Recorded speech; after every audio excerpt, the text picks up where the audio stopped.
Oman প্রবাসী স্বজনকে আনতে ঢাকায় গিয়েছিলেন পরিবারের ১১ সদস্য। ফেরার পথে মাইক্রোবাস নিয়ন্ত্রণ হারিয়ে খালে পড়ে প্রাণ গেল শিশুসহ একই পরিবারের ৭ জনের।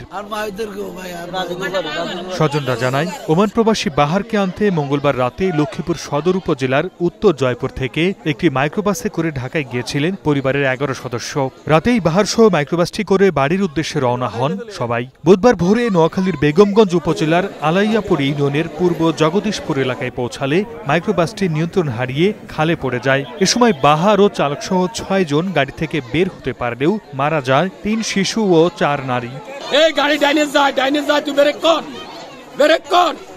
কর কইছি হে কি ইল্লালিল্লাহ ও বাবা রে কই গায় ভিতরে এইয়া কুলি গা হানি লাপি চলে গেছে। বাংলা বাজার পার হইয়া সন্নগঞ্জ হুপবাজারের পাশে আইয়ে গাড়ি দিছে মারি।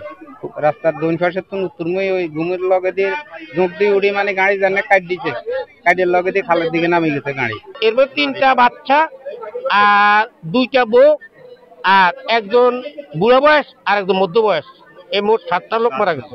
পরে ফায়ার সার্ভিস গাড়িটি থেকে 7 জনের মরদেহ উদ্ধার করে। চালকের ঘুম ভাব থাকায় এ দুর্ঘটনা ঘটতে পারে বলে প্রাথমিক ধারণা করা হচ্ছে।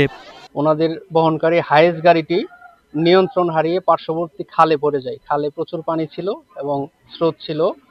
যারা পুরুষ সদস্য ছিল তারা গাড়ি থেকে বের হতে পেরেছে, মহিলা এবং শিশুরা বের হতে পারেনি। এই ঘটনায় একই পরিবারের 7 জন সদস্য নিহত হয়েছেন। নিহত ব্যক্তিরা মাইক্রোবাসের পেছনের সিটগুলোতে ছিলেন বলে জানা গেছে।